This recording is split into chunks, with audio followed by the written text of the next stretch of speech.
اعوذ باللہ من الشیطان الرجیم بسم اللہ الرحمن الرحیم الف لام را تلک آیات الکتاب والذی انزل الیک من ربک الحق ولکن اکثر الناس لا یؤمنون اللہ الذی رفع السماوات بغیر عمد ترونها ثم استوى على العرش وسخر الشمس والقمر كل يجري لأجل مسمى يدبر الامر يفصل الآیات لعلکم بلقاء ربکم توقنون۔ سورہ رعد ہم یہاں سے شروع کر رہے ہیں۔ سورہ رعد میں یہ مدنی صورت ہے اور عام طور پر جو موضوعات مدنی صورتوں کے بتائے جاتے ہیں وہ اس صورت کے اندر بھی ہمیں پوری طرح نظر آتے ہیں، لیکن یہ صورت خاص طور پر کئی مکی صورتوں کے درمیان ہے اور کئی ایسی مکی صورتوں کے درمیان جن کے اندر مکی صورتوں کے اوصاف پورے انداز میں پورے طور پر پائے جاتے ہیں۔ اس لیے یہ صورت خاص طور پر ایسا محسوس ہوتا ہے کہ ان صورتوں کے اثرات بھی آپ کو خاصے اس میں نظر آئیں گے، یعنی مکی صورتوں کے اثرات بھی آپ کو اس صورت کے اندر نظر آئیں گے۔ تو پہلے رکوع میں اللہ تعالیٰ نے عام معمول کے مطابق اپنی عظمت کا بیان کیا ہے کہ اللہ تعالیٰ کا کیا نظام ہے، اس کی قدرت کیسی ہے، اس کا کس طرح کا کائنات کو چلانے کا اس کا کیا نظام ہے، اور اس کے بعد اس نے پھر قوموں کے متعلق اپنا طریقہ اور اپنی سنت بتائی ہے کہ قوموں کے سلسلے میں میرا کیا رویہ رہا ہے۔ قومیں سرکشی کرتی ہیں تو کیا ہوتا ہے، قومیں اطاعت و فرمانبرداری کرتی ہیں تو کیا ہوتا ہے، اور باقی تمام چیزیں اس میں بتائی گئی ہیں۔ اس کے بعد پھر دوسرے رکوع میں وہی سلسلہ آگے بڑھتا ہے، اللہ تعالیٰ کی قدرت کا بیان مزید آگے بڑھتا ہے، اور خاص طور پر اس میں کفار کا رد کیا گیا ہے کہ کافر یہ کہتے ہیں ایسا ایسا کرتے ہیں، ایسا ایسا کرتے ہیں، اور ان کا اس میں رد کیا گیا ہے۔ خاص طور پر آیت نمبر 11 مسلمانوں کے حالات کے متعلق اور اللہ تعالیٰ کے ایک ازلی اور ابدی اصول کے طور پر ہمارے سامنے آتی ہے، جس میں فرمایا گیا ان اللہ لا یغیر ما بقوم حتی یغیروا ما بانفسہم، اللہ تعالیٰ کبھی اس قوم کی حالت نہیں بدلتا جب تک کہ وہ قوم اپنے آپ کو خود نہ بدل لے۔ یعنی کسی زمانے میں کوئی قوم یہ نہ سمجھے، ماضی میں بنی اسرائیل نے سمجھ لیا کہ ہم اللہ تعالیٰ کے خاص بندے ہیں، ہمارے ساتھ کچھ نہیں ہوگا، ہم تو خیر میں رہیں گے، تو ان کے اوپر بدترین عذاب آئے۔ امت مسلمہ بھی اگر یہ سمجھے گی کہ ہم تو امت محمدیہ میں سے ہیں، حضور اللہ کے نبی اللہ تعالیٰ کے سب سے محبوب نبی کی امت میں ہیں، اور ہمیں کچھ نہیں ہو سکتا اور ہمارے ساتھ تو خیر ہونا ہے، ہم سب سے ٹھیک ہیں، باقی ساری دنیا ہمارے خلاف سازشیں کرتی ہے، ہم جو کچھ کر رہے ہیں اچھا کر رہے ہیں، باقی سب غلط کر رہے ہیں، ہم کوئی غلط کام کر ہی نہیں سکتے، یہ تصور اگر ہمارے اندر پیدا ہوا تو پھر ہم بھی اسی زمرے میں شامل ہوں گے، اللہ تعالیٰ کے عذاب کے مستحق ہوں گے۔ تبدیلی اپنے اندر سے آئے گی، تبدیلی کا آغاز اپنے اندر سے ہوگا، بجائے اس کے کہ دوسروں سے کے سامنے کٹورا پھیلایا جاتا رہے کہ بھائی فلاں ریزرویشن دے دو، فلاں رعایتیں کر دو، فلاں چھوٹ دے دو، فلاں یوں کر دو، فلاں یوں کر دو، یہ ایسا کچھ نہیں ہو سکتا۔ اصل تبدیلی کی جو بنیاد پڑے گی وہ ہمارے اندر سے آئے گی، اور وہ بنیاد نہیں بلکہ پوری عمارت کھڑی ہوگی تبدیلی کی، وہ ہمیں اپنے اندر سے ہی کھڑی کرنی پڑے گی۔ اس کے بعد پھر دوسرے جو ہیں وہ دباؤ میں آئیں گے، اس کے بعد دوسرے اور غیر قومیں اور اسلام دشمن طاقتیں دباؤ میں آتی ہیں، اس سے پہلے کوئی دباؤ قبول نہیں کرتا، لہٰذا یہ اس آیت کریمہ سے ہمارے سامنے آتا ہے۔ اس کے بعد تیسرے رکوع میں جنتیوں اور جہنمیوں کے درمیان فرق بتایا گیا ہے، اور یہ پورا رکوع جو ہے یہ اس لائق ہے کہ خاص طور پر آدمی بالخصوص جنتیوں اور دوزخیوں کے درمیان اگر اسے فرق دیکھنا ہے کہ کیا فرق ہوتا ہے، وہ ہمیں اس رکوع کے اندر بہت ہی شاندار انداز میں نظر آتا ہے۔ اس پورے رکوع کے اندر مثال کے طور پر چند آیتیں پڑھوں کہ جہاں سے تیسرا رکوع شروع ہو رہا ہے، افمن یعلم انما انزل الیک من ربک الحق کمن هو اعمی انما یتذکر اولو الالباب۔ جب دیکھیں یہاں پر عقل والوں کی بات کہی گئی ہے، عقل والے لوگ ہی سمجھتے ہیں، نصیحت حاصل کرتے ہیں۔ عقل والے لوگ کون ہیں؟ میں بھی سمجھوں گا میں سب سے بڑا عقل والا ہوں، آپ بھی سمجھیں گے سب سے بڑا عقل والا ہوں۔ اللہ تبارک تعالیٰ پھر آگے اس کی وضاحت کرتا ہے اولو الالباب کون ہے؟ الذین یوفون بعہد اللہ، جو اللہ سے کیے ہوئے وعدے کو نبھاتے ہیں، وفا کرتے ہیں، پورا کرتے ہیں۔ ولا ينقضون الميثاق، میثاق اللہ تعالیٰ نے جو وعدہ انہوں نے کیا تھا، کون سا وعدہ؟ یوم الست میں الست بربکم، گزر چکی آیت کریمہ، اس دن جو وعدہ کیا، یا عاقل بالغ ہونے کے بعد اسلام کے زیر سایہ زندگی گزارنے کا جو عہد انہوں نے کیا، یہ سب کام وہ کرتے ہیں۔ اس کے بعد پھر کئی اور چیزیں آگے گنائی گئی ہیں، اور اس کا پھر ان کا بدلہ گنایا گیا ہے، ان کے لیے جنات عدن یدخلونہا، یہ سب چیزیں گنائی گئیں۔ ایک خاص بات اس میں یہ آئی ہے کہ جنت کے تذکرے کے ساتھ ساتھ یہ آئے ومن صلح من آبائہم وازواجہم وذریاتہم، کہ وہ لوگ خود تو جنت میں داخل ہوں گے ہی، ساتھ ساتھ ذریعہ بنیں گے اپنے آباء و اجداد، اپنی بیویوں، اپنے والدین، اپنی اولاد، ان تمام کو بھی لے جانے کا ذریعہ بنیں گے۔ کئی احادیث میں اس طرح کی بشارت آئی ہے، جیسا کہ حفاظ قرآن کے بارے میں کہا گیا، لیکن عام آدمیوں کے بارے میں بھی، علماء دین کے بارے میں بھی کہا گیا، عام لوگوں کے بارے میں بھی کہا گیا کہ ایک آدمی کو جنت میں داخل کیا جائے گا، وہ اللہ تعالیٰ سے گزارش کرے گا کہ بھائی میرے ماں، میرے باپ، فلاں فلاں مجھے میرے ساتھ اگر آ جاتے کتنا اچھا ہوتا۔ اللہ تعالیٰ کے چونکہ محبوب بندے ہوں گے وہ لوگ جو جنت میں داخل کیے جائیں گے، اس لیے اللہ تعالیٰ ان کے سارے ناز نخرے برداشت کرے گا، اور وہ جو کہیں گے اللہ تعالیٰ ان کو پورا کرے گا۔ اس آیت کریمہ سے یہ ہمیں وضاحت ملتی ہے کہ جنت میں جانے والے خود تو جائیں گے ہی، وہ دوسروں کے فائدے کا بھی سبب بنیں گے۔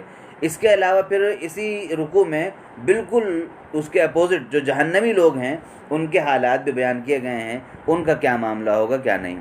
اس کے بعد پھر چوتھے رکوع میں اہل کفار جو ہیں ان کی باتیں جو تھیں، کیا کیا باتیں وہ کرتے تھے، ایسا ویسا ایسا ویسا، ان تمام چیزوں کا رد کیا گیا ہے، اور اسی میں وہ پیاری آیت بھی ہے الذین آمنوا وتطمئن قلوبہم بذکر اللہ، وہ لوگ جو ایمان لاتے ہیں۔ اب دیکھیے مومن میں بھی ہوں، آپ بھی ہیں، سب ہیں، پوری امت مسلمہ کو ایمان کا دعویٰ ہے، لیکن یہ دوسری شرط پہ آئی نہیں جاتی ہے عام طور پر۔ اللہ کی یاد کریں تو دلوں میں ٹھنڈک پیدا ہو، اللہ کی یاد کریں تو ایسا لگے جیسے کہ تڑپتے ہوئے پیاسے کو پانی مل جائے، اللہ تعالیٰ کی یاد آئے، اللہ تعالیٰ کا ذکر ہو تو ان کو دلوں میں ٹھنڈک محسوس ہو، ٹھنڈی سانس وہ لیں۔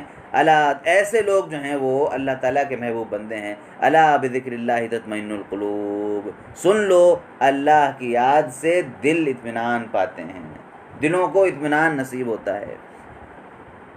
اور الذین آمنوا، وہ لوگ جو نیک ایمان لائے اور نیک کام کرتے ہیں، طوبی لہم وحسن مآب، ان کے لیے بہت بشارتیں اللہ تعالیٰ کے پاس ہیں، اور خوبصورت ٹھکانہ ان کے لیے جنت کی شکل میں موجود ہے۔ یہ چوتھے رکوع میں یہ باتیں ہمیں بتائی گئیں کہ عام طور یعنی عمومی طور پر چوتھے رکوع کا جو عطر ہے، کریم جو ہے، وہ ہے کفار کے دلائل کو، کچھ دلائل کو پیش کر کے ان کا رد کیا گیا۔ اس کے بعد پانچویں رکوع میں اللہ کے رسول صلی اللہ علیہ وسلم کو دلاسا دیا گیا ہے کہ آپ ان کے حرکتوں پر، ان کی باتوں پر آپ ان کا اثر نہ لیا کیجیے۔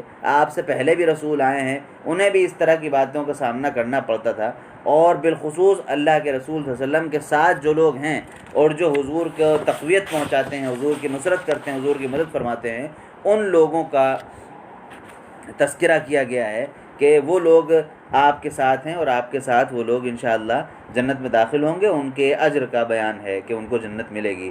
اور پھر چھٹے رکوع میں یہ بتایا گیا ہے کہ سارا معاملہ، کفار آج کتنے ہی دندناتے پھریں، کتنا ہی اپنے آپ کو بڑا سمجھ رہے ہیں، جو کچھ بھی کریں، لیکن ہم اس میں آیت کریمہ اولم یروا انا نأتی الارض ننقصها من اطرافها، کیا انہیں نظر نہیں آ رہا ہے، کیا وہ دیکھتے نہیں ہیں کہ ہم کس طرح سے، حضرت شاہ صاحب نے لکھا ہے کہ مطلب ہے کہ ہم کس طرح سے اسلام کے دائرے کو پھیلاتے چلے جا رہے ہیں، زمین کا دائرہ کفار کے لیے سکیڑتے چلے جا رہے ہیں، سکڑتی جا رہی ہے زمین کفار کے لیے، اسلام کا دائرہ وسیع ہوتا جا رہا ہے، کیا انہیں نظر نہیں آتا؟ تو جو ہم چاہتے ہیں وہ ہوتا ہے، جو اللہ تعالیٰ چاہتا ہے فرماتا ہے اللہ تعالیٰ اپنے بارے میں، جو ہم چاہیں گے وہ ہوگا، دوسرے کے چاہنے سے کچھ نہیں ہوتا۔ ہم چاہتے ہیں کہ دین کا اتمام ہوگا، دین غالب ہوگا، تو دین غالب ہو کے رہے گا، ان کے اچھلنے کودنے سے اور پھڑ پھڑانے سے کچھ نہیں ہوتا۔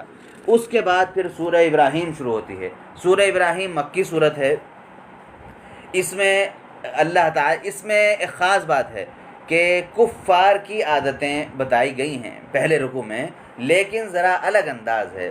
اگر آپ جو اب تک آپ نے پڑھا ہے کفار کی عادتیں جو پچھلے رکوع میں یا اس سے پچھلی صورت میں یا اس سے پچھلی صورتوں میں جو بتائی گئی ہیں، آپ ان کو دیکھیں، اور یہ اس سورہ ابراہیم کے پہلے رکوع میں آپ دیکھیں تو آپ کو نظر آئے گا کہ بالکل ایک الگ انداز ہے۔ مثال طور پر اس میں ایک بات یہ کہی گئی ہے الذین یستحبون الحیات الدنیا علی الآخرہ، یستحبون کا لفظ ہے، یعنی وہ ترجیح دیتے ہیں، وہ ترجیح دیتے ہیں دنیاوی زندگی کو آخرت کی زندگی پر۔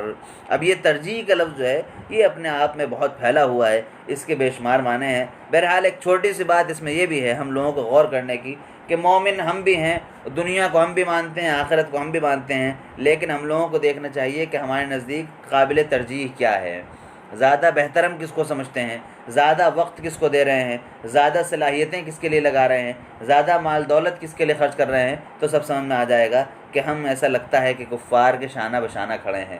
ان کے بارے میں کہا جا رہا ہے وہ دنیاوی زندگی کو آخرت کی زندگی پہ ترجیح دیتے ہیں۔ تو اسی طرح کا معاملہ ہم اپنا بھی پاتے ہیں، لہٰذا یہ بہت ہی ڈرنے کی چیز ہے۔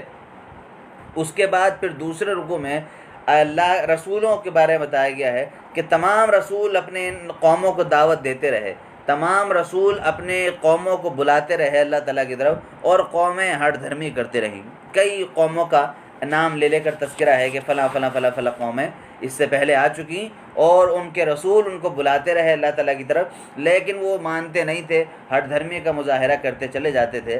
خاص طور پر آیت نمبر 10 دیکھیں سورہ ابراہیم کی، کہ اس میں آپ کو نظر آئے گا کس طرح سے قالت لهم، آیت نمبر 11، قالت لهم رسلهم ان نحن الا بشر مثلكم، معاف کیجیے گا، اس سے پہلے والی آیت میں ہے کہ اللہ ان کے رسولوں نے قوموں سے، اپنی قوموں سے کہا کہ بھیا قالت رسلهم افی اللہ شک، اللہ تعالیٰ میں شک کرتے ہو بیوقوفو، کسی اور چیز میں شک کرو تو بات ہے، اس ذات میں شک کر رہے ہو جس کے ذریعے تم پیدا ہو، اس ذات میں شک کر رہے ہو جس نے سارے آسمانوں کو زمین کو پیدا کیا، اور اب وہ تمہیں اپنے پاس چین سکون کے ساتھ رکھنا چاہتا ہے، تمہیں بلانا چاہتا ہے، اور تم ہو کہ بجائے اس کے کہ مغفرت کے طالب ہو، اللہ تعالیٰ کے قرب حاصل کرو، تم تو اس کی ذات میں ہی شک کر رہے ہو۔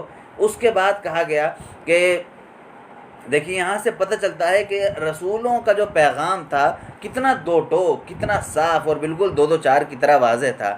یہ شناخت ہے اسلام کی۔ اسلام میں کوئی پرپیچ وادیاں نہیں ہیں۔ اسلامی شریعت بالخصوص کلام اللہ اور کلام الرسول، ان میں کوئی پیچیدگیاں نہیں ہیں، بھول بھلیاں کی طرح نہیں ہے کہ آدمی یہاں بھٹکے وہاں بھٹکے، ادھر جائے ادھر جائے، بلکہ ہر چیز واضح ہے۔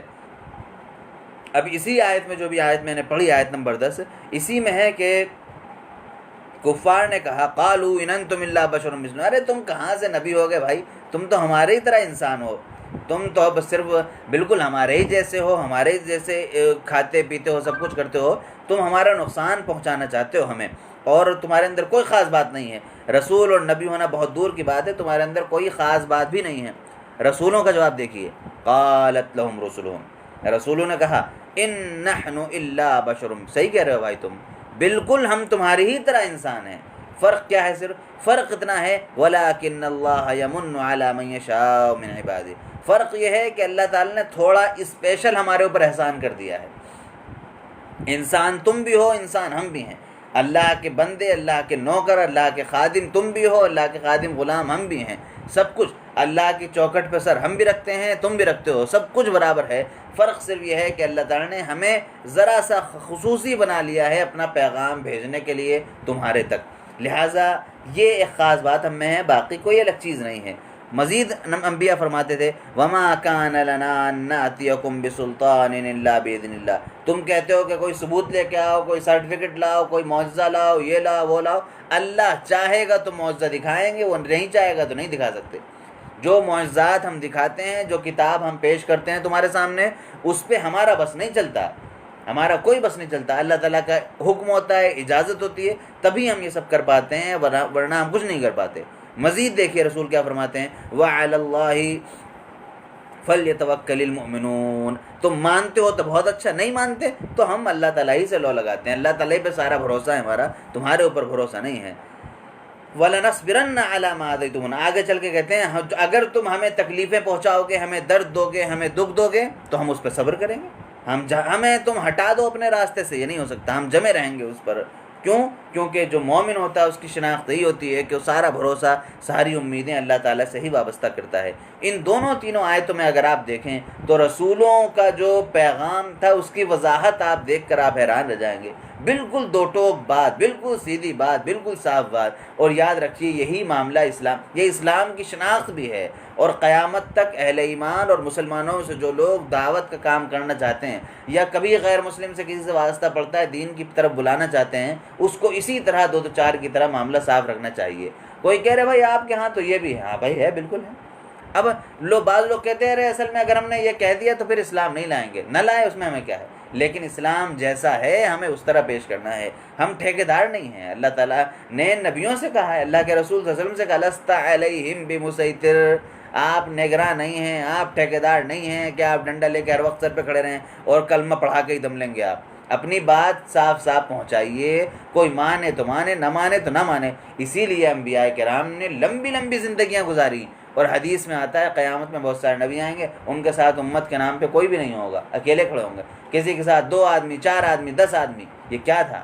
یہ وجہ وہی ہے کہ بے لاگ، بے لپیٹ، لاگ اور لپیٹ کے بغیر سیدھی سیدھی بات 2 تو 4 کی طرح واضح کر کے قوموں تک پہنچاتے تھے. کسی کو ماننا ہو تو مانے، نہ ماننا ہو تو نہ مانے. یہی اسلام کی شناخت ہے اور یہی دعوت اسلامی کا انداز بھی قیامت تک رہنا چاہیے. اس کے بعد پھر تیسرے رکوع میں کفار کی سازشیں، کفار کی حرکتیں، کفار کی جو چیزیں تھیں ان کا جواب دیا گیا ہے. اور ایک خاص بات ہے، دیکھیے جہاں سے اگلا رکوع شروع ہو رہا ہے، جہاں تک ابھی ہم نے آیتیں پڑھی اس کے بعد کا وقال الذین کفروا لرسلہم لنخرجنکم من ارضنا. وہ لوگ جنہوں نے کفر کیا وہ رسولوں کو پھر دھمکیاں کیا دیتے ہیں، زیادہ بولو گے نا تو زمین سے نکال دیں گے، ملک سے بھگا دیں گے تمہیں، تمہارے خلاف یہ کر دیں گے، وہ کر دیں گے، ایسا ویسا ادھر ادھر.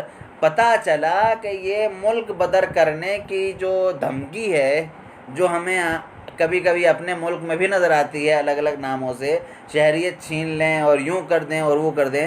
پتہ چلا کہ یہ کفار کی پرانی دھمکی ہے، بالکل ازل سے چلی آ رہی ہے. اچھا اس پہ غور کریں تو پتہ چلے گا کہ یہ کیوں آدمی دھمکی دیتا ہے. کفار ہمیشہ جب طاقت میں ہوں گے تو یہی دھمکی کیوں دیں گے کہ تمہیں بھگا دوں گا، تمہیں نکال دوں گا ملک سے، تمہیں اسٹیٹ سے بھگا دوں گا، تمہاری شہریت چھین لوں گا اور یوں کر دوں گا وہ کر دوں گا.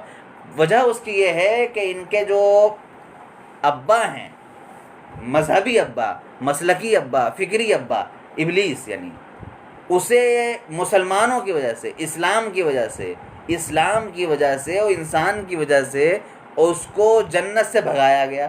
تو شاید ایسا محسوس ہوتا ہے کہ یہ فطرت جو ہے اسلام کے خلاف، اہل اسلام کو ہمیشہ ملک بدر کرنے کی سازش پر اتاولے رہنا، یہ گویا کہ ایسا محسوس ہوتا ہے کفر میں نسلاً بعد نسل یہ چیز منتقل ہوتی چلی آ رہی ہے.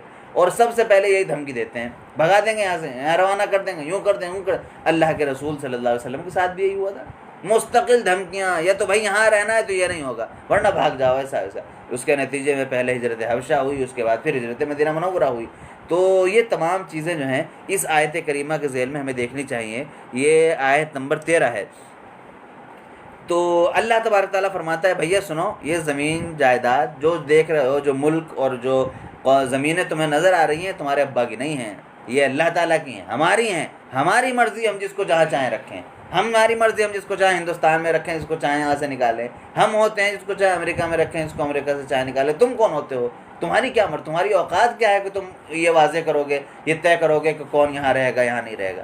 لیکن مسئلہ یہ ہے کہ اللہ تعالیٰ پر اعتماد چاہیے، بھروسہ چاہیے کہ سب کچھ اللہ تعالیٰ کا ہے، زمین اللہ تعالیٰ کی، آسمان اللہ تعالیٰ کے. ایسا ایمان، ایسا بھروسہ آدمی کو اگر ہو تو پھر اس کے لیے مسائل نہیں ہوتے جو مسائل ہم دیکھتے ہیں اور جو ان مسائل سے ہمارا ملک آج کل جوجھ بھی رہا ہے، اگرچہ فی الحال کورونا کی ایسے ذرا کچھ دب گیا ہے. اس کے بعد پھر آیت نمبر 16 اور 17 میں بہت ہی دردناک عذاب کے طور پر قیامت کے جو جہنم کا جو عذاب ہے اس کو بہت ہی عجیب و غریب انداز میں پیش کیا گیا ہے. آدمی اگر غور سے پڑھے اس کو تنہائی میں بیٹھ کے تو کانپنے لگے اس کی روح. میں چاہتا ہوں اس کا ترجمہ ضرور کر دوں. فرمایا کہ من ورائہ جہنم، ان کے پیٹھ پیچھے جھانک کے دیکھیں گے، گردن جھکا کے تو جہنم ہوگی اور لات مار کے پھر جہنم میں پھینک دیے جائیں گے. وَيُسْقَى مِن مَاءٍ صَدِيدٍ، پیپ، زخموں سے نکلنے والا گندا خون اور گرم، وہ بھی یہ نہیں کہ بہت ٹھنڈا آدمی اپنے حلق کو کچھ سکون ہی پہنچا لے، وہ بھی بالکل گرم کھولتا ہوا وہ دیا جائے گا کہ لو پیو. بہت پیاس پیاس چلا رہے تھے، لو اس کو پیو. آگے جو الفاظ ہیں یتجرعہ، آدمی پیاس سے مرا جا رہا ہوگا، حلق بالکل کسی کٹ رہا ہوگا، اس کا چاہ رہا ہوگا کسی طرح سے حلق میں کوئی چیز چلی جائے، ایک قطرہ کوئی رقیق چیز چلی جائے. یتجرعہ، کسی طرح چاہے گا لاؤ اس کو پی کے ہی دیکھ لیں. کھولتا ہوا بھی ہے، گندا بھی ہے، گھن بھی آ رہی ہے، بدبو بھی آ رہی ہے، لیکن اسے کوئی رقیق چیز چاہیے، کوئی اسے نرم چیز چاہیے، تو اس کو وہ اپنے حلق میں ڈالنا چاہے گا، لیکن وہ اس کو نگل نہیں سکے گا، اس کو اپنے حلق میں اتار نہیں سکے گا. ہر طرف موت ہی موت ہوگی، ہر طرف موت ہوگی جہنم میں، لیکن آدمی مرے گا نہیں. یہ سب سے اذیت ناک مرحلہ ہے. تو یہ جو منظر پیش کیا گیا ہے جہنم کا، وہ بہت ہی دردناک. الفاظ بھی ایسے ہیں، وہ لوگ جو عربی جاننے والے ہیں وہ اس کا اندازہ لگا سکتے ہیں. جو عربی نہیں جانتے وہ صرف حالات سمجھ سکتے ہیں، باتیں سمجھ سکتے ہیں کہ کتنی سخت بات جو ہے بتائی گئی ہے. اور یقین جانیے اگر آدمی تنہائی میں پڑھتا ہے ان چیزوں کو، تو اس کے لرزنے کے لیے، اس کے کانپنے کے لیے بہت کافی ہے کہ وہ اس کا گھونٹ پینا چاہیں گے. اس گندے بدبودار سڑے ہوئے پانی کا، گرم ہوگا وہ بھی، اس کا ایک گھونٹ چاہیں گے کسی طرح سے حلق میں اتار لیں، لیکن وہ بھی حلق سے نہیں اتر سکے گا. ہر طرف موت ہوگی، ہر طرف موت ہوگی، ہر طرف سے سانپ، بچھو، یہ وہ، ہر طرح اس طرح کی چیزیں اس کے اوپر لپٹی ہوں گی، اس کو چھوڑ نہیں رہی ہوں گی، اس کو دبا رکھا ہوگا، اور آدمی تمنا کرے گا، چیخے گا کاش کہ موت آ جائے، مر جاؤں میں.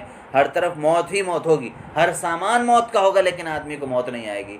جہنم کا یہ معاملہ جو ہے کہ آدمی مرنا چاہے گا، مرنے کی بھیک مانگے گا، تڑپ کر بلک کر، لیکن اس کو موت نہ آئے. یہ ایسا خطرناک پہلو ہے جہنم کا کہ آدمی اگر اس کو سوچ لے صحیح سے تو اس کے رونگٹے کھڑے ہو جائیں. وَمِن وَرَائِهِ عَذَابٌ غَلِيظٌ، یہ تو کہا گیا کہ تو بس ہلکی سی ایک جھلک دکھائیے تم کو. ایسے عذابوں سے جہنم بھری پڑی ہوگی، ایسے عذابوں سے جہنم بھری پڑی ہوگی، اس طرح کے عذابوں سے جہنم کی کثرت ہوگی، اس طرح کے عذابوں کی. اس کے بعد پھر رکوع نمبر 4 میں بتایا گیا ہے، یہ اور عجیب بات بتائی گئی ہے کہ یہ جو شیطان کے چمچے ہیں، شیطان کے چیلے ہیں، جو شیطان کی باتوں کو مانتے ہیں، قیامت کے دن شیطان خود کہے گا بھائی سنا ایسا ہے، یہ میرے اوپر اپنا الزام نہ رکھو کہ میں نے یہ کیا، میں نے بہکایا، میں تو پہلے ہی سے پھنسا ہوا ہوں. جب سے دنیا بننے والی تھی، جب سے تم پیدا ہوئے، میں تو تبھی سے پھنسا ہوا ہوں، لہٰذا آج میرے اوپر اور زیادہ بوجھ نہ لا دو. مجھ سے کوئی نہ کہے کہ میں نے بہکایا تھا. میں نے ایک بات بتائی تھی، ماننا تھا نہ ماننا تھا، تمہیں خود ماننا تھا، اس لیے مانی بات تم نے. نہیں ماننی تھی میری بات نہ مانتے. میں کوئی زبردستی کر رہا تھا، کوئی تمہیں پکڑ کے کھینچ رہا تھا کہ گناہ کرو. اب جب سب میرے طرف پل پڑو کہ جو ہے شیطان نے بہکایا، شیطان نے بہکایا، میں نے کسی کو نہیں بہکایا گایا.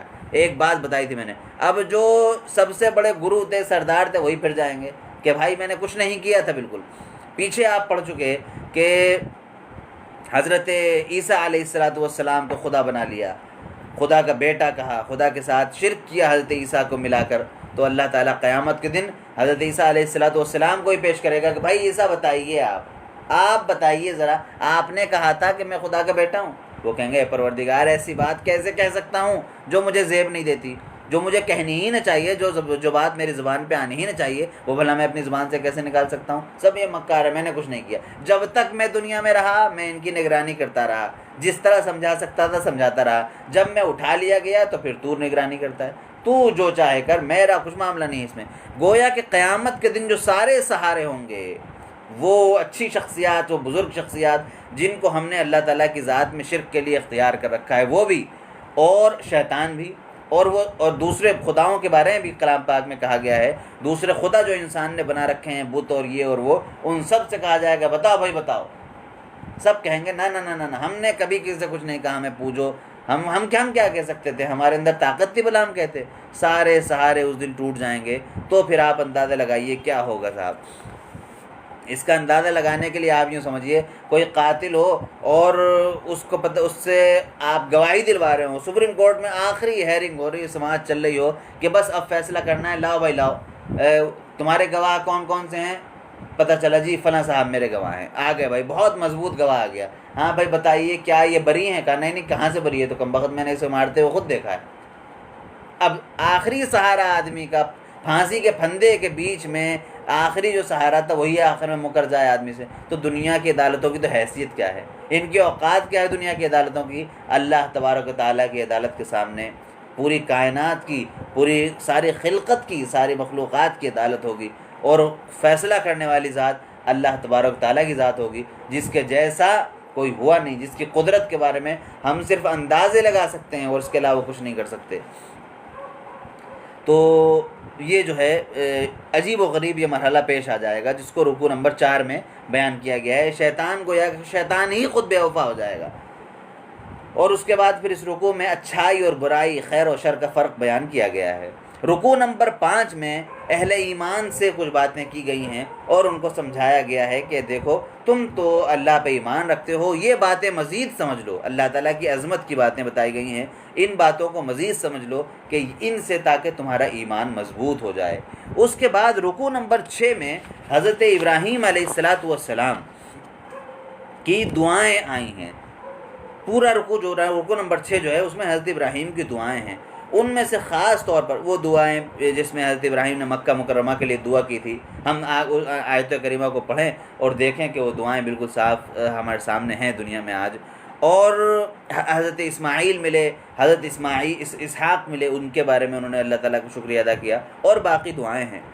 2 دعائیں ایسی ہیں جو قیامت تک ہر مسلمان کو اپنی زبان پر رکھنی چاہیے۔ رب اجعلنی مقیم الصلاۃ من ذریتی، اے میرے پروردگار مجھے بھی اور میری ذریت کو بھی، میری نسل کو بھی نماز قائم کرنے والا بنا دے۔ ربنا وتقبل دعا، اے ہمارے پروردگار ہماری دعا قبول فرما۔ رب اغفر لی ولوالدی، اے پروردگار میری بھی مغفرت فرما، مجھے بھی معاف فرما، میرے والدین کو، ماں باپ کو بھی معاف فرما، اور سارے مومنین کو معاف فرما۔ کس دن؟ جس دن وہ تیرے سامنے کھڑے ہوں حساب کے دن، اس دن سب کی مغفرت فرما دے، سب کو معاف فرما دے۔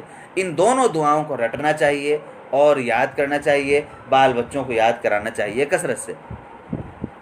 اس کے بعد پھر آخری رکوع جو ہے رکوع نمبر 7، اس میں آخرت کی قیامت کی شدت بیان کی گئی ہے، اور اس قیامت کی شدت کے تذکرے کے ساتھ یہ سورہ ابراہیم جو تھی یہ ختم ہو جاتی ہے، اور آخری آیت میں کہا گیا ھذا بلاغ للناس وَلْيُنذَرُوا بِهِ وَلْيَعْلَمُوا أَنَّمَا هُوَ إِلَٰهٌ وَاحِدٌ وَلْيَذَّكَّرَ أُولُو الْأَلْبَابِ۔ یہ جو کتاب ہے اور یہ جو آیتیں ہیں ہماری، یہ تمام انسانوں کے لیے اطلاع ہیں، خبر ہیں، ان میں سب کچھ بتا دیا گیا ہے صاف صاف، اور یہ اس لیے بتایا گیا ہے تاکہ لوگ چوکنے رہیں، تاکہ لوگ ہوشیار رہیں، تاکہ لوگ ڈرتے رہیں، باخبر رہیں، اور اس لیے بتایا گیا ہے تاکہ وہ جان لیں اس حقیقت کو کہ ان کا خدا صرف اکیلا ہے، تنہا ہے، اور جو نصیحت عقل والے ہیں، جن کے بھیجے میں کچھ ہے، جن کی کھوپڑی میں کچھ عقل بھری ہوئی ہے، وہ کچھ نصیحت حاصل کر سکیں۔ اس لیے یہ ہم کلام پاک میں یہ باتیں بیان کرتے رہتے ہیں۔ اس کے بعد سورہ حجر ہے۔ سورہ حجر مکی صورت ہے۔ حجر اصل میں نام تھا اس علاقے کا، اس شہر کا، اس بستی کا، جو کہ قوم سمود جہاں پر آباد تھی۔ قوم سمود کی جو بستی تھی اس کا نام حجر تھا، تو ان کا چونکہ اس میں تذکرہ آ رہا ہے، ان کے نام پر یہ صورت رکھی گئی ہے۔ یہ مکی صورت ہے۔ اس صورت میں بھی پہلے رکوع میں کفار کی حالت بیان کی گئی ہے۔ یہ مکی صورتوں کے مضامین آپ کے سامنے ہیں، بار بار آ رہے ہیں، لہٰذا ان کو سامنے رکھ کر آپ اس صورت کو دیکھیں کہ پہلے رکوع میں کفار کی حالت آ رہی ہے کہ کفار کیا کرتے ہیں کیا نہیں کرتے، اور اسی رکوع میں آیت نمبر 9 جو ہے وہ ہے جس میں اللہ تعالیٰ نے کلام پاک کی حفاظت کا وعدہ کیا ہے۔ انا نحن نزلنا الذکر وانا لہ لحافظون۔ یہ بہت تفصیلی آیت ہے، صرف اس آیت کی اگر تشریح کرنے لگیں تو گھنٹوں لگ جائیں آدمی کو کہ اللہ تعالیٰ نے قرآن پاک کی حفاظت کس طرح کی۔ صرف اشاروں میں 2-4 جملے میں عرض کر دوں کہ مثال کے طور پر اللہ تعالیٰ نے الفاظ کی حفاظت کے لیے صحابہ کرام کے ذہن میں بات ڈالی، اس کے بعد قراء کرام پیدا ہوتے رہے جو آج تک قرآن کریم کو پڑھتے چلے آ رہے ہیں، تجوید، قرات وغیرہ کے اصول بیان کرتے چلے آ رہے ہیں، پڑھاتے چلے آ رہے ہیں۔ ساتھ ساتھ کلام پاک کی سب سے بہترین شرح، کلام پاک کی تفسیر جو اصل ہے وہ احادیث نبویہ ہیں۔ احادیث نبویہ کے لیے اللہ تعالیٰ نے انتظام فرمایا، اور علماء آپ میں سے جو ہیں وہ جانتے ہوں گے کہ محدثین نے کیسی شدید مشقتیں برداشت کر کے ایک ایک حدیث کو جمع کیا، چھانا پھٹکا، کئی لاکھ حدیثیں کی، جمع کی، ان میں سے چھان پھٹک کر کچھ ہزار حدیثیں پھر ہمارے سامنے پیش کیں، بالخصوص ان میں سے صحیح ستہ کا سلسلہ ہمارے سامنے، اور باقی بہت ساری کتابیں جو خود اپنے آپ میں بہت اہمیت رکھتی ہیں وہ سب ہمارے سامنے ہیں۔ اس کے بعد پھر فقہا کا طبقہ پیدا ہوا جس نے قرآن اور حدیث دونوں کی روشنی میں، جب علم کم ہوتا چلا گیا تو اس نے قرآن اور حدیث دونوں کی روشنی میں قرآن اور حدیث کے اندر سے نکال کر مسائل لوگوں کے سامنے پیش کیے۔ ان میں بھی اللہ تعالیٰ کی خاص مرضی ہوئی، اللہ تعالیٰ کے منشا کے مطابق، مرضی کے مطابق 4 مسالک دنیا میں باقی رہے، ورنہ بہت بڑے بڑے علماء جو ائمہ اربعہ ہیں، امام ابو حنیفہ، امام شافعی، امام مالک، امام بن حنبل، ان چاروں کی زندگیوں میں بھی بہت بڑے بڑے علماء تھے، بہت عظیم الشان علماء تھے، جن کی اپنی رائے ہوتی تھی، جن کی رائے کے آگے اور جن کے فتوے چلا کرتے تھے، لیکن اللہ تعالیٰ نے ان 4 مسالک کو ہی باقی رکھا، اور 1200-1300 سال سے امت مسلمہ متواتر مستقل، امت کی اکثریت 90% سے زیادہ امت ان 4 مسالک پر عمل کرتی چلی آ رہی ہے۔ یہ صرف اور صرف اللہ تعالیٰ کی مرضی کے مطابق ہے، یہ کوئی ایسا کوئی دھوکہ نہیں ہے، کوئی غلط چیز نہیں پیش آ گئی کہ اچانک امت گمراہ ہوتی چلی گئی، جیسا کہ بعض لوگ اپنی بیوقوفی کی وجہ سے سمجھتے ہیں۔ یہ حقیقت ہے، اور ایک کھلی ہوئی حقیقت ہے کہ یہ 4 مسالک کا پیدا ہونا حقیقت میں اسی آیت کی تشریح ہے، یہ دین کی حفاظت کا نظم ہے۔ اس کے بعد ساتھ ساتھ جب بنو امیہ کے ہی دور سے جب امت میں بگاڑ پیدا ہونا شروع ہو گیا، مال دولت کی کثرت ہو گئی، اور پھر امت میں بگاڑ پیدا ہونا شروع ہو گیا، تو صالحین صوفیہ کا وہ طبقہ پیدا ہو گیا، جن میں خصوصاً حضرت حسن بصری رحمۃ اللہ علیہ جیسے بزرگان دین، اس وقت سے لے کر پھر آج تک کے تمام وہ صالحین، اللہ کے وہ نیک بندے، جنہوں نے ایک گوشے میں بیٹھ کر، ایک کونے میں بیٹھ کر لوگوں کو دین کی باتیں، لوگوں کے ایمان کو تازہ کرنا شروع کیا۔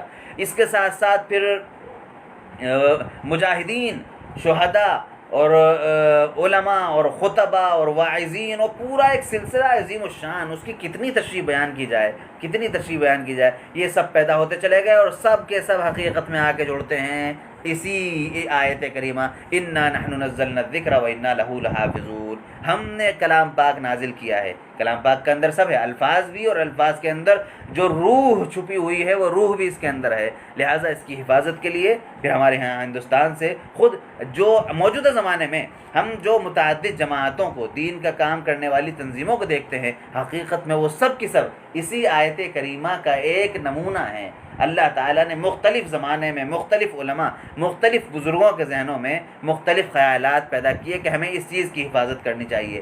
دین کا یہ تصور ڈھک رہا ہے، چھپ رہا ہے، دین کا یہ تصور ہے، اس پر دھول جم رہی ہے، اس کو سامنے آنا چاہیے۔ اس کے نتیجے میں ہمارے ہاں پورا ایک سلسلہ اور دنیا بھر میں پیدا ہو گیا، تو وہ سب کا سب حقیقت میں اسی آیت کریمہ کا ہے، اس سے زیادہ تشریح اس وقت نہیں کی جا سکتی اس کی۔ اس کے بعد پھر دوسرے رکوع میں اللہ تبارک و تعالیٰ کی عظمت کا بیان ہے، اللہ تعالیٰ نے کتنا عظیم ہے اللہ تعالیٰ۔ لیکن ایک خاص بات اس رکوع کی یہ ہے کہ عام طور پر جو اللہ تعالیٰ کی عظمت بیان ہوتی ہے وہ کائنات کو پیدا کرنا، زمین آسمان کا پیدا کرنا۔ اس رکوع کی جو اندر خاص بات ہے وہ یہ کہ اللہ تعالیٰ کی عظمت کا بیان تو ہو رہا ہے، لیکن اللہ تعالیٰ کی نعمتوں کے تذکرے کے ساتھ، کہ تمہارے لیے فلاں چیزیں ہیں، تمہارے جینے کے لیے فلاں چیزیں، تمہارے جینے کے لیے فلاں سہولتیں، یہ سب ہم نے پیدا کی، اور یہ ساری چیزیں ہماری قدرت کا کرشمہ ہیں۔ اس کے بعد تیسرے رکوع میں اللہ تعالیٰ نے انسان کو کس طرح پیدا کیا، پتہ چلا مٹی سے پیدا کیا، گارے سے، مٹی اور پانی کا جو مکسر تھا اس سے انسان کو پیدا کیا گیا ہے۔ اس سلسلے میں بہت لمبی لمبی تشریحات علماء نے لکھی ہیں، بالخصوص وہ علماء ہمارے جن کا کچھ تعلق علم کلام سے رہا، انہوں نے اس پر بہت لمبی لمبی اور بڑی خوبصورت بحثیں کی ہیں۔ امام قشیری نے، امام غزالی نے بہت شاندار بحثیں ان مسائل پہ کی ہیں۔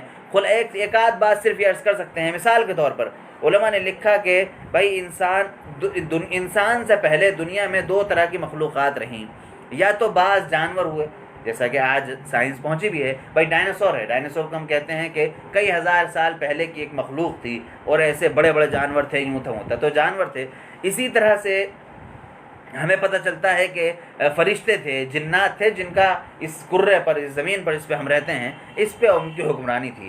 اب جو جانور تھے ان کے اندر عقل نہیں تھی، لیکن جسم تھا، بھائی جسم یعنی ایسا جسم تھا جو مادی جسم تھا جس کو ہم چھو سکتے تھے، ایسا جسم بھاری بھرکم جسم جو چھوا جا سکتا ہو، اور لیکن ان کی عقل کے اندر عقل نہیں تھی۔ دوسری طرف جنات تھے اور فرشتے تھے، ان کا جسم نہیں تھا، وہ رقیق اور باریک مخلوق تھی، لطیف مخلوق تھی، جو کبھی بھی غائب ہو جائے، کبھی بھی سامنے آ جائے۔ حقیقت اس کی کیا تھی؟ اس کی حقیقت یہ تھی کہ وہ مادی جسم نہیں ہے، انسانوں کی طرح بھاری بھرکم یا جانوروں کی طرح بھاری بھرکم ایسی چیز نہیں تھی اس کو پکڑا جا سکے، چھوا جا سکے، ایسی مخلوق تھی۔ ان کے پاس عقل تھی تو وہ ایسے تھے۔ انسان، حضرت انسان جو پیدا ہوئے تو دونوں کا یہ مکسر یہ پہ تھے۔ یہ جسم بھی ہے ان کے پاس جانوروں کی طرح، بھاری بھرکم بھی ہیں، نظر بھی آتے ہیں، انسان کو چھوا بھی جا سکتا ہے، لیکن اس کے ساتھ ساتھ اس کے پاس وہ عقل بھی ہے جو فرشتوں اور جنات کے پاس تھی۔ تو یہ ایک دوسری مخلوق بن کر سامنے آئی، تیسری مخلوق، ایک الگ مخلوق تھی۔ اس کے علاوہ اور بڑی لمبی لمبی تشریحات اس سلسلے میں کی گئی ہیں جو بہت دلچسپ بھی ہیں، جن کو پڑھنا بھی چاہیے، جس کو توفیق ہو، بالخصوص آپ میں سے جو علماء ہیں وہ ان بزرگوں کا جن کا نام میں نے لیا ان کو پڑھے۔ تو اس کے بعد پھر وہی واقعہ ذکر کیا گیا ہے فرشتوں کا، کس طرح فرشتے انسان کو پیدا کیا گیا، فرشتوں کو سجدہ کرنے کا حکم ہوا، اور پھر اس کے بعد انسان نے سرکشی کی، اور معاف کیجیے گا ابلیس نے سرکشی کی، سجدہ نہیں کیا، اور پھر اس نے وعدہ کیا، اللہ تعالیٰ سے مہلت مانگی کہ میں ان لوگوں کو بہکانے کی مہلت چاہتا ہوں، اللہ تعالیٰ نے مہلت دے دی، اب قیامت تک وہ اپنا کام کرتا چلا آ رہا ہے۔ لیکن یہاں ایک خاص بات ہے، ایک غور کرنے کی بات یہ ہے کہ جب اللہ تعالیٰ نے ابلیس کو مہلت دی کہ ٹھیک ہے تم جا کر بہکاؤ انسانوں کو، اس وقت یہ فرمایا ھذا صراط علی مستقیم، آیت نمبر 41 سورہ حجر کی، کہ دیکھ لینا، لیکن یہ جو ہے یہ راستہ، یہ دین کا راستہ، یہ قرآن کا راستہ، یہ میرا راستہ ہے، یہ بالکل سیدھا سیدھا راستہ۔ یہ اللہ تعالیٰ نے فرمایا ان عبادی لیس لک علیہم سلطان، میرے جو حقیقی بندے جو اس راستے پہ چل رہے ہوں گے ان کو تو بہکا نہیں سکے گا، ان کے پاس تو نہیں پہنچ سکے گا، ان کو تو قطعاً اپنے دام میں گرفتار نہیں کر سکے گا، اپنا جال نہیں ڈال سکے گا، جنہوں نے اس راستے کو اختیار کیے رکھا۔ یہ اللہ تبارک و تعالیٰ نے صاف صاف فرما دیا، اور یہ بھی فرما دیا کہ اور جو اس راستے پہ نہیں چلیں گے ان پہ تو آرام سے حملہ کر لے گا، انہیں اپنا بنا لے گا، اور جب اپنا بنا لے گا تو پھر ان کا ٹھکانہ تیرے ساتھ قیامت کے دن جہنم ہوگا۔ یہ اس لیے ہم لوگوں کو اس بات کی خاص طور پر دعا کرنی چاہیے، اہدنا الصراط المستقیم، جو سورہ فاتحہ میں دعا جو سکھائی گئی ہمیں، کیونکہ یہاں پر بھی الفاظ وہی ہیں، قال ھذا صراط علی مستقیم، یہ ایسا راستہ ہے جو مشتق آتا ہے اور بالکل سیدھا سیدھا مشتق پہنچتا ہے، مڑتا نہیں ہے۔ اس لیے ہم لوگوں کو اہدنا الصراط المستقیم، اہدنا الصراط المستقیم، یہ دعا استحضار کے ساتھ اس کے معنی اور مطلب کو سمجھتے ہوئے ہمیں یہ دعا کثرت سے کرتے رہنے چاہیے۔ اس کے بعد رکوع نمبر 4 کی طرف جب ہم آتے ہیں سورہ ہجر کے، اس میں جنت کا تذکرہ ہے خاص طور پر۔ اس کے بعد اس رکوع میں اللہ تعالیٰ کی رحمت کا تذکرہ ہے، اللہ تعالیٰ کے غضب کا تذکرہ ہے، اور یہ تذکرہ جو کیا گیا ہے وہ قوم لوط کے سیاق میں کیا گیا ہے۔ خاص طور پہ 2 آیتیں دیکھی، بڑی پیاری آیتیں، بظاہر کچھ نہیں نظر آئے گا لیکن عجیب و غریب ان کے اندر کشش ہے۔ اللہ تبارک و تعالیٰ ارشاد فرماتا ہے نبئ عبادی، میرے بندوں کو بتا دو، آیت نمبر 49 اور 50، میرے بندوں کو بتا دیجئے، خبر سنا دیجئے، اطلاع دے دیجئے، انی انا الغفور الرحیم، کہ میں بہت معاف کرنے والا، بہت مغفرت کرنے والا اور بہت مہربان ہوں، بے پناہ مہربان ہوں۔ لیکن جب میرے مہربانی کو، میری صفت غفاریت کو یاد کرو تو یہ بھی یاد رکھ لینا ان عذابی هو العذاب العلیم، کہ میرا جو عذاب ہے، میرے ہاتھ میں وہ عذاب بھی ہے، میری قدرت یہ بھی ہے، میں ایسا عذاب دے سکتا ہوں جو نہایت دردناک ہوگا۔ ابھی اس کی ایک جھلک پیچھے دکھائی گئی تھی آپ کو، تو ایسا عذاب بھی میں دے سکتا ہوں۔ تو یہ دونوں منظر ہیں اور یہ دونوں صفات میرے اندر ہیں۔ اب یہ بندے کے اوپر ہے کہ وہ میری کس صفت کو اپنی طرف متوجہ کرتا ہے۔ تو اس کے بعد یہ سورہ حضرت لوط کا قصہ بیان کیا گیا ہے، اور کل جو واقعہ آیا تھا اسی طرح بیان کیا گیا ہے کہ فرشتے پہلے حضرت ابراہیم کے پاس پہنچے، ان کو خوشخبری دی حضرت اسحاق کی ولادت کی، اور پھر وہاں سے آگے جا کر قوم لوط پر بدترین عذاب نازل کیا۔ تو یہاں سے بھی پتہ چلا، گویا کہ ایک بات جو یہاں پیچھے کہی گئی تھی کہ اللہ تعالیٰ مہربان بھی ہے اور سخت بھی ہے، اس کا سامنے نمونہ بھی آ گیا ہمارے سامنے، تاریخ کی روشنی میں ایک نمونہ ہمارے سامنے آ گیا کہ اللہ تعالیٰ مہربان بھی ہے کہ بڑھاپے میں بھی اپنے پیارے نبی کو حضرت ابراہیم کو اولاد دے سکتا ہے، اور وہ سخت بھی ہے کہ قوم لوط کو 1 منٹ میں تہس نہس کر کے برباد کر کے رکھ سکتا ہے۔ تو یہ دونوں مثالیں ہمارے سامنے آ گئیں۔ رکوع نمبر 5 میں پھر قوم لوط کا تذکرہ ہے تفصیل کے ساتھ، ہم اس کو نہیں پڑھیں گے، کل ہی چونکہ ہم نے اس کو اچھی خاصی تفصیل سے پڑھا تھا۔ اس کے بعد پھر 6 رکوع میں اللہ تعالیٰ کی سنت، اللہ تعالیٰ کا طریقہ بیان کیا گیا ہے کہ قوموں کے ساتھ اور امتوں کے ساتھ اللہ تعالیٰ کا کیا معاملہ ہے۔ اسی رکوع میں وہ آیت کریمہ بھی ہے جس سے سورہ فاتحہ کی اہمیت آتی ہے۔ اصل میں آدمی جس چیز کو بار بار پڑھتا رہتا ہے تو اہمیت ختم ہو جاتی ہے۔ سورہ فاتحہ کے بارے میں اللہ تعالیٰ فرما رہا ہے، دیکھیں یہاں پر وَلَقَدْ آتَيْنَاكَ سَبْعًا مِّنَ الْمَثَانِي وَالْقُرْآنِ الْعَظِيمِ، ہم نے یعنی قرآن دیا ہے اور اس کے ساتھ وہ الگ 7 جو آیتیں ہیں وہ بھی دی ہیں۔ کیا مطلب؟ سورہ فاتحہ قرآن کا حصہ نہیں ہے، سورہ فاتحہ قرآن کا حصہ ہے، لیکن انسان کی کھوپڑی میں یہ بات بٹھانے کے لیے کہ ان 7 آیتوں کی اہمیت سمجھو، ان سے اپنے دین بھی بناؤ، ان سے اپنی دنیا بھی بناؤ، ان سے اپنی روح بھی تازہ کرو، ان سے اپنی جسم کو بھی صحت مند رکھو۔ ان آیتوں کے اندر جو آب حیات موجود ہے، جو تریاق موجود ہے، اس کو سمجھو۔ انسان کو یہ بتانے کے لیے یہ کہا گیا ہے۔ میں نے جب بالکل شروع میں ہم لوگوں نے کلام پاک شروع کیا تھا، میں نے وہاں وعدہ کیا تھا کہ سورہ فاتحہ کو بالکل آخر میں پڑھیں گے، اور اب بھی اس وعدے برقرار ہیں کہ انشاءاللہ جب کلام پاک ختم کر رہے ہوں گے ہم سورہ ناس پر، اس دن انشاءاللہ ہم سورہ فاتحہ کو پڑھیں گے، کیونکہ سورہ فاتحہ ام القرآن ہے، قرآن کی ماں ہے، اور سارا قرآن اس کے اندر سما گیا ہے۔ اس آیت کریمہ کو یاد رکھیے گا آخر قرآن تک۔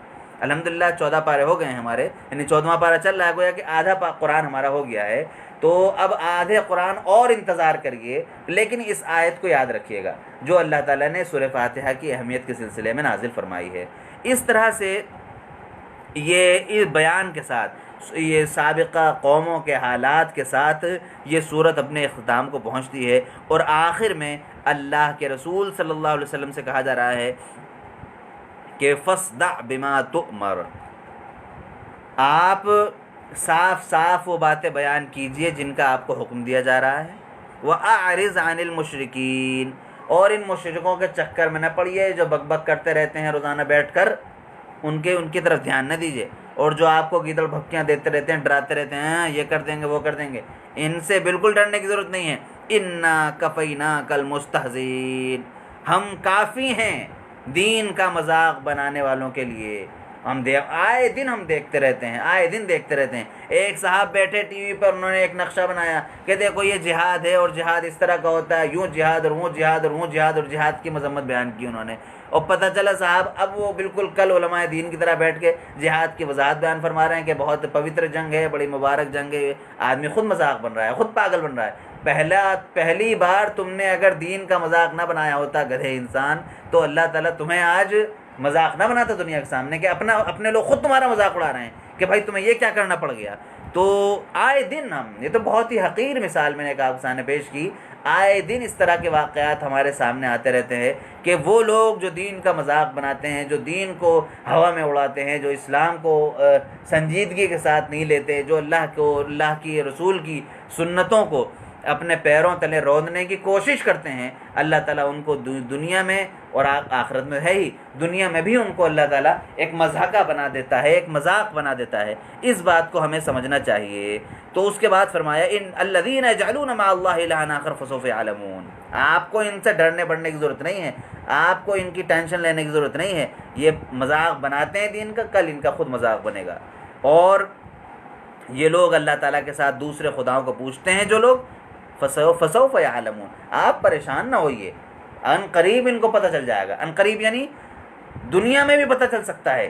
آج اگر آپ دیکھیں کتنے بڑے بڑے دھرندر، آپ صرف ہندوستان کا نقشہ دیکھ لیں، ہندوستان کی سیاست پہ پچھلے آپ 10-15 سال پہلے نظر ڈالیے، کچھ نہیں، صرف چھوٹی سی مثال، 10-15 سال پہلے جو لوگ چمک رہے تھے، جن کے اشارے پہ ملک ناچ رہا تھا پورا، اور محور تھے وہ پورے ملک کا، آج وہ ایک بالکل کوٹھری میں بند کر کے رکھ دیے، زبان کھولنے کی طاقت نہیں ہے۔ اپنے لوگوں نے جن کو انہوں نے کڑوے گھونٹ پلا پلا کے ان کے اندر جو ہے زہر بھرا، انہوں نے ہی پکڑ کے بٹھا دیا کونے میں، کسی لائق نہیں، کسی مجلس میں نظر نہیں آتے، نہ ان سے کچھ پوچھا جاتا، نہ کچھ بولنے لائق ہیں۔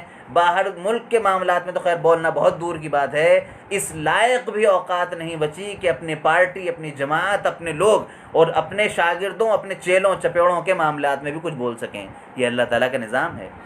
تو ان قریب جان لیں گے، یعنی زندگی میں بھی پتہ چلے گا، اور جب موت آئے گی تب تو موت کے وقت پتہ چلے گا ہی پتہ چلے گا، اور جب قیامت کے دن آئیں گے پھر تو ازلی، ہمیشہ کے لیے، قیامت تک کے لیے دائمی، ازلی نہیں دائمی ایک عذاب ان کا مقدر بن جائے گا۔ اس وقت تو ان کو پتہ چلے گا ہی چلے گا۔ وَلَقَدْ نَعْلَمُ أَنَّكَ يَضِيقُ صَدْرُكَ بِمَا يَقُولُونَ، اس میں ہمارے اور آپ کے لیے بھی ہے۔ اللہ کے رسول صلی اللہ علیہ وسلم کہا جا رہا ہے کہ ہمیں پتہ ہے، ہم جانتے ہیں، ہم دیکھتے ہیں کہ ان لوگوں کی باتیں، ان لوگوں کی بکواس، ان لوگوں کا ہنگامہ، ان لوگوں کا پروپیگنڈا جو دن بھر بیٹھ کے کرتے رہتے ہیں، ٹائیں ٹائیں چلاتے رہتے ہیں، یہ سارا کا سارا آپ کو بہت تکلیف پہنچاتا ہے۔ آپ کے سینے مبارک پہ، اللہ کے رسول صلی اللہ علیہ وسلم سے کہا جا رہا ہے، آپ کے مبارک سینے پر یہ سب چیزیں بہت شاق ہوتی ہیں، بہت بوجھ بنتی ہیں۔ اور یہی معاملہ امت مسلمہ کا بھی ہے، جو اللہ تعالیٰ کا نام لے گا اس کے لیے یہ سب چیزیں پیش آئیں گی۔ آپ ان کی فکر نہ کیجیے، آپ اس کا علاج کیا کریں گے؟ فَسَبِّحْ بِحَمْدِ رَبِّكَ وَكُن مِّنَ السَّاجِدِينَ، اپنے رب کی تسبیح بیان کرتے رہیے، پاکی بیان کرتے رہیے، اپنے رب کا شکر ادا کرتے رہیے کہ اے پروردگار کہ تیرا کتنا شکر ہے کہ تو نے ہمیں اپنی نعمتیں عطا کیں، اور بس اس کے آگے سجدہ کرتے رہیے۔ وَاعْبُدْ رَبَّكَ حَتَّىٰ يَأْتِيَكَ الْيَقِينُ، اور اپنے رب کی عبادت کرتے جائیے، کرتے جائیے، کرتے جائیے، جب تک کہ حقیقی چیز، یقینی چیز، اٹل چیز یعنی موت اور آخری وقت پیش آ جائے۔ اس وقت تک آپ بس اپنے رب کی رضا کے کام کرتے رہیے، انشاءاللہ اللہ تبارک تعالیٰ آپ کے ساتھ ہے۔ دنیا کی سنت چلانے کے لیے کبھی کفار غالب آئیں گے، کبھی وہ آپ کو دبائیں گے، کبھی سختی کریں گے، کبھی ڈرائیں گے، لیکن حقیقت میں آخری جو فتح ہوگی، جھنڈا آخر میں آپ ہی کا اونچا رہے گا۔ یہاں پر آ کر سورہ حجر ہماری ختم ہو گئی۔ جزاکم اللہ خیر۔ السلام علیکم ورحمۃ اللہ وبرکاتہ۔